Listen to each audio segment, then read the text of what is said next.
For the CircuitPython Parsec today, I'd like to show you how you can use a button sequence as a sort of entering combo. So if you need a combination to open a door or something, if you want to make an escape room prop, being able to store up a sequence of button presses and then determine if the user has pressed them in the correct order or not is pretty useful. So if you take a look at the little screen here, I've got a Feather ESP32S3 with a reverse TFT on it.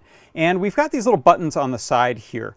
For simplicity, I'm just going to use this one marked D1 and this one marked D2. And then we can see here it says enter the code. So I'm going to go ahead and press a sequence of buttons, and you can see it says success. Over in the REPL, you can see it noticed I pressed D1 and then I pressed D2, and I'm also storing up the sequence of buttons there in a little list, and then I pressed D2 a second time, and that satisfied the code requirement. If I press those out of order, let's say D2, D0, D1, D2, it says wrong code. So the way this works here, you can see I'm using keypad for button presses and then some display I/O stuff for text. I set up a keypad object here that's watching buttons D1 and D2 that are built onto there. And those are pulled low by default, and they go high when they're pressed. So we can then create this little list here called correct sequence. And you could change this. It could be as long as you need it to be. In this case, I'm just saying the first button and then the second button twice. So index 0, index 1, index 1. That's my list. And then I create this variable to track the input states.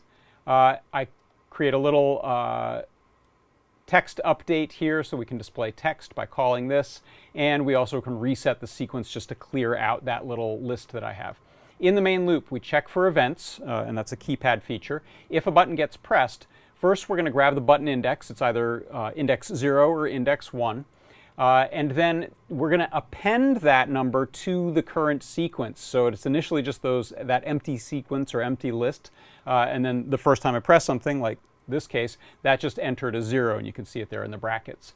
I'm also using some convenience functions here to string format that so I can print it out just in the REPL.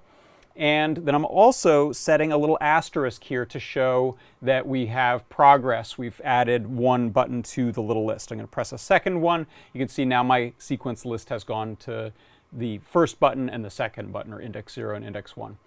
Then we're going to check if we have a length of 3 in that list. If that gets to 3, which it did just then, we're going to do a comparison. So we'll say if the current sequence is the same as that initial list, which was called the correct sequence, then we will update the display with the piece of text that said success, and I also print to the REPL correct sequence entered. If not, we'll do that again.